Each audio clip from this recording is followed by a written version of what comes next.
منذ عقود يعتاد سعدي بلبل على قضاء جل وقته في منجرته الصغيرة، حرفة تبدو بسيطة لكنها تمثل كثيرا بالنسبة للستيني بلبل، فهي مهنة الآباء والأجداد، فيها يبدع ومن خلالها يشعر بقيمة حفاظه على مهنة توشك على الاندثار.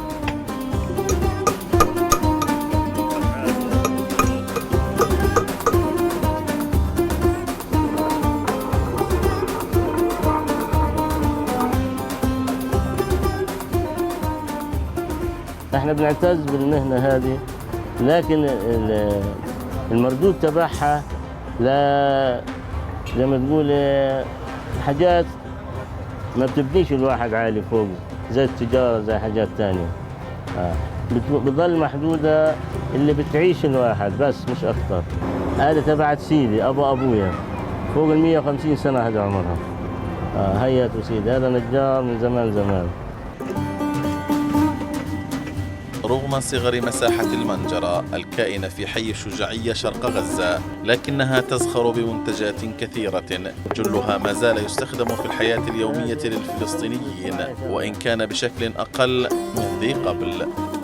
نعمل إحنا منه عصا طوارئ، عصا فوس، قزمات، شواكيش، نعمل منه دقات زي هاي، نعمل منه زي كده، هذا لتسوتة الرز الكبار أو لصناع الفلفل هذا المطحون. بعدين بنعمل زي هذول للقدر، هذول الصغار نسويهم للقلي للطبيخ لأي حاجة.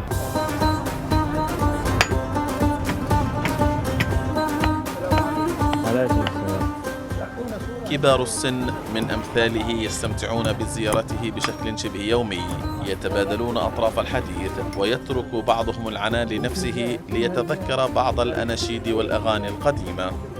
بلد حبيبي بعيدة وماناش قادر أعدلها،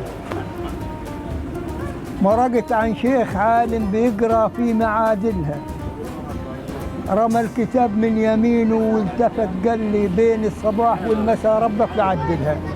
مع ذلك يحرص الحاج بلبل على تعليم أحفاده لبعض أعماله، أعمال يقول إنها تواجه تحديا من الصناعات المستوردة. كنا نشتغل كل يوم 100 كرسي، 100 كرسي، كان الأسواق للضفة مفتوحة، اليوم ما فيش شغل منه. ليش؟ إجا بديل بداله اللي هو الكرسي البلاستيك. إحنا العصاية هذه بنسويها قيمتها تقريبا 30 أو 40 شيكل.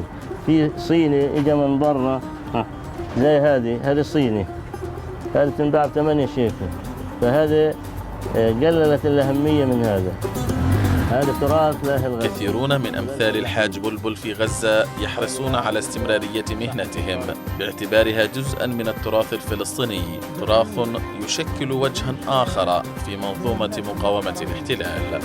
محمد الأسطل، تلفزيون القدس، قطاع غزة.